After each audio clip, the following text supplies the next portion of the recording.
Alright, welcome back to Star Ocean Anamnesis. So, we got the much anticipated Maid banner today, which, that's the one that I was anticipating. I don't know about anybody else. But, you know what, let's go over the update. So, first, Maze of Silence, the new Maze of Silence, actually. So, enemies can inflict you with silence, as you would, expect, and silence is a status element that, pretty much completely paralyzes you. It means that you can't use your battle skills or your rush anymore, so it's a pretty tough one. Not quite as deadly as paralysis, but it's certainly up there. Now, of course, these characters have the ability to nullify it, but I would say that an awakened Muria should be able to just wipe the floor with this maze, and you know what, wipe every single floor is what I'm trying to say. So bring an awakened Muria, and you should be able to do it very easily. So, for the event, Master must be punished. Oh man, I don't like where this is going. So, of course, Clair and Nel are the two characters, and by the way, if you're wondering how they play, I made a preview video on that, so you can go check that out if you want. So, for the weapons, we first have the Sion Koshirae, which increases pure Thunderfire Slice damage by 20%, increases rush mode damage by 10%, and gives you a 60% chance of surviving a lethal attack at 20% HP or more. Personally, I wouldn't recommend using this, mostly because we have the Searing Sword in the coin shop, so I would recommend transmuting it into that. And Maid Nel's main attack is not pure Thunderfire Slice, it's the Mirror Blade, so I don't really see a reason to run this other than the rush mode damage up, which isn't even that big. We even have an accessory that can do that, so if you're looking for rush mode damage, you can run the Extrication Ring. Regardless, I would just transmute this. And then we have the Ivory Bow, increases damage of Dark Spirit by 20%, increases int by 5%, and gives you anti-flinch casting. Now, for an event weapon, this one's actually pretty decent for Clair. The only unfortunate part about it is that it only has a 511 int stat to start with. It does have a, the second int factor, which increases Clair's int stat by, I think, about 150, somewhere around there, which still isn't enough to get it up to, like, gacha levels.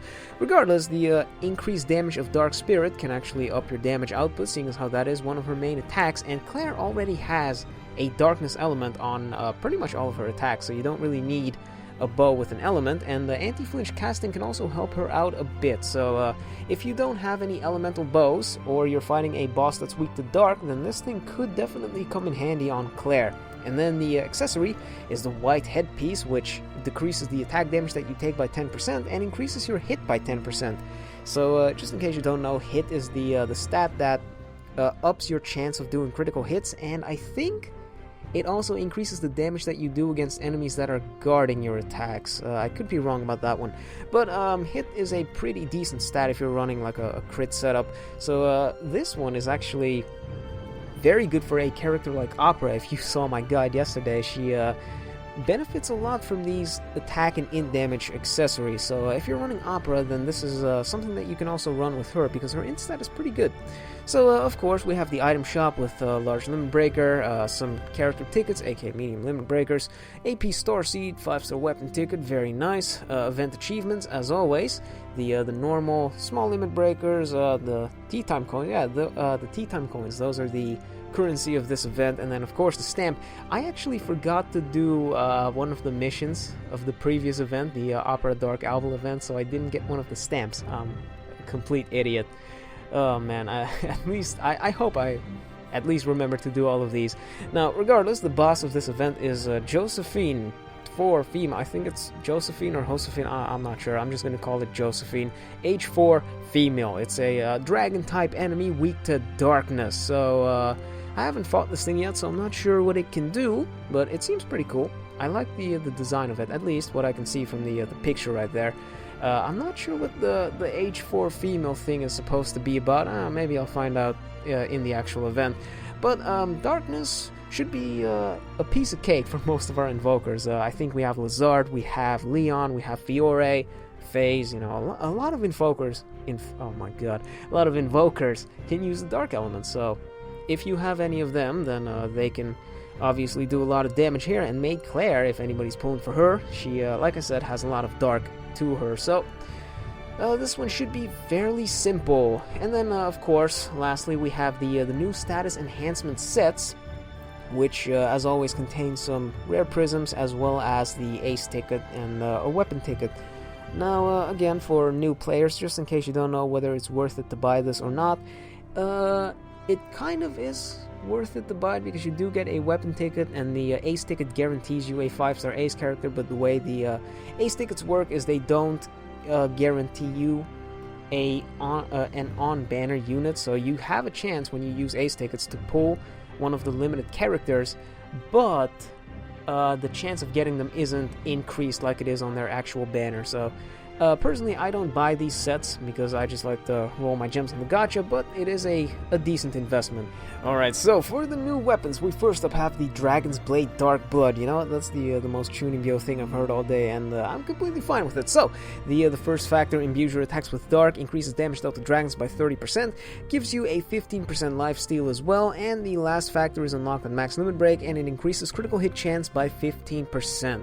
So, this is our first Dark Blade and Sheath, and it's not the only one in JP. I think there's another one, but that one increases your dark damage by 20% instead of giving you a lifesteal. Personally, I think the lifesteal is better, so I recommend rolling for this one if you're running Blade and Sheath characters and you need a dark weapon. So overall, very good. The critical hit chance is also not necessary, so if you get it at limit break 1, or not limit break 1, limit break 0, it's completely fine. You don't have to pull for more copies to max limit break it. And then we have the Ebony Stringer, which imbues your attacks with dark, increases dark damage by 20%, gives you a 70-20 guts, and at max limit break you unlock a 5% HP recovery every 3 seconds. So just like the Blade and Sheath, this is also the first dark imbued bow that we have in Global, and in fact it's the only dark imbued bow even in JP. So if you're planning on running bow users, you might want to pick this up because it's going to be very useful. It also has that dark damage factor, which is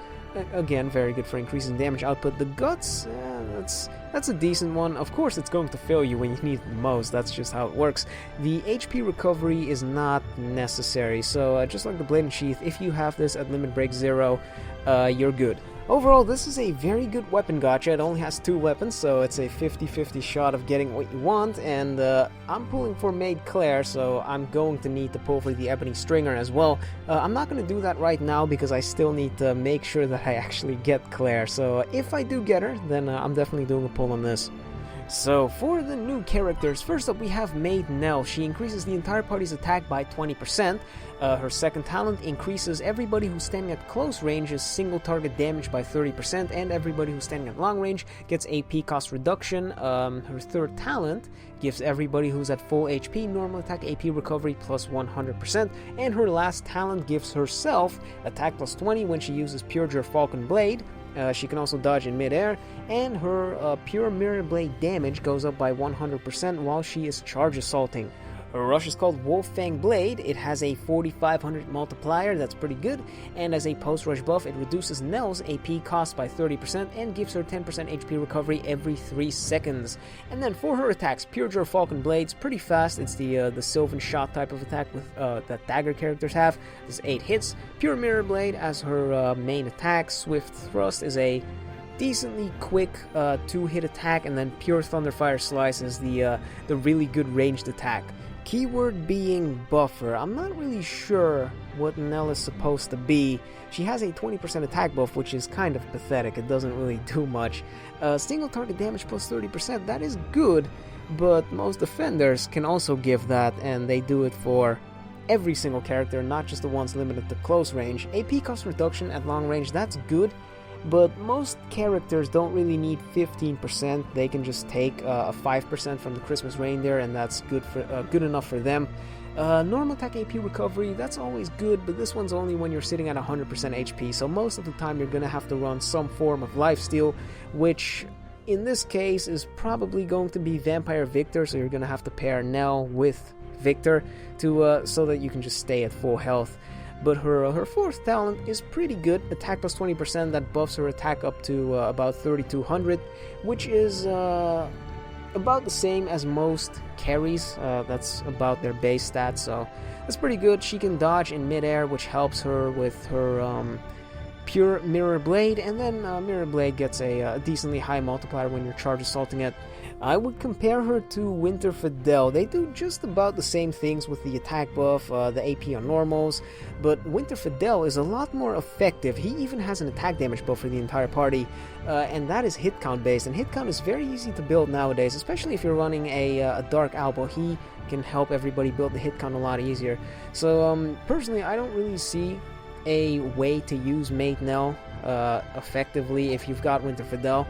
So maybe you know a way to use her that I'm not aware of, but regardless, I wouldn't recommend pulling for her if you're going for gameplay.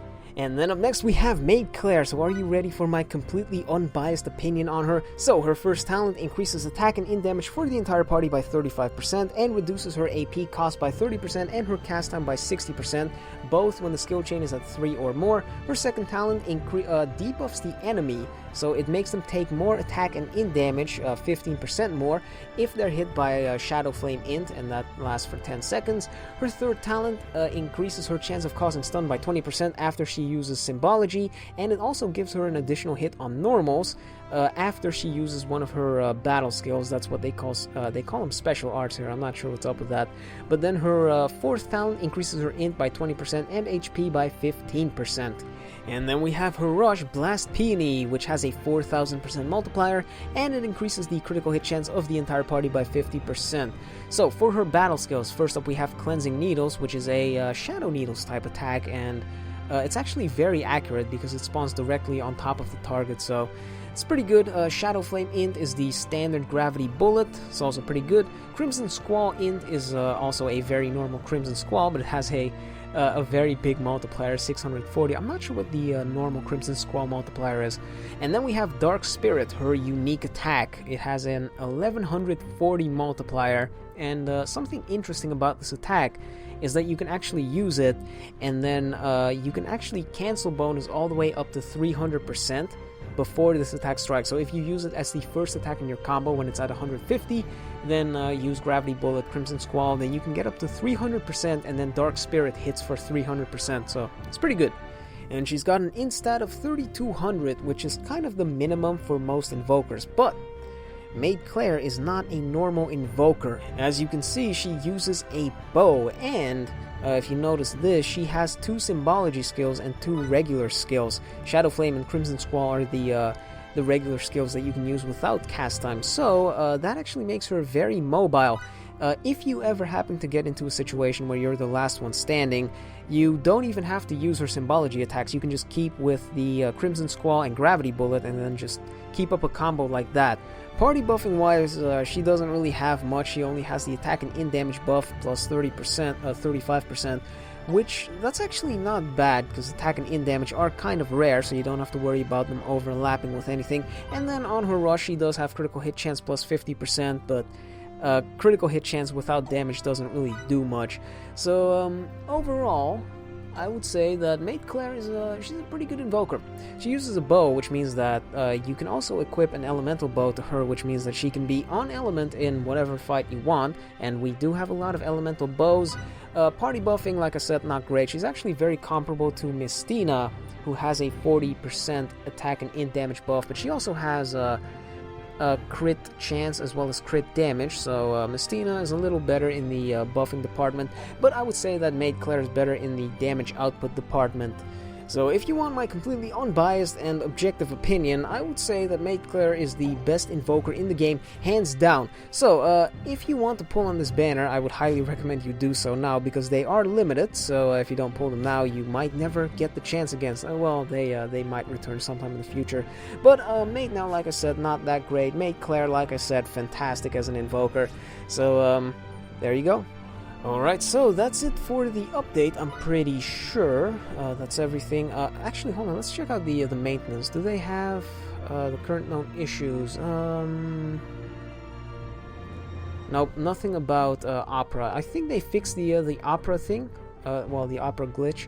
She actually did crash my game once last week, and I think that might have been because she used Gravity Bullet when she was controlled as the AI, because I was able to use Gravity Bullet fine with her, but I think the AI using Gravity Bullet might crash it or something. I'm not sure about that. But I'm not sure when I'm going to do the poll video on the Maid banner. I might do that on Thursday, actually. So I'm not looking forward to that, by the way. But regardless, that does it for me. So I hope that was helpful, and I guess I will see you all next time. Peace!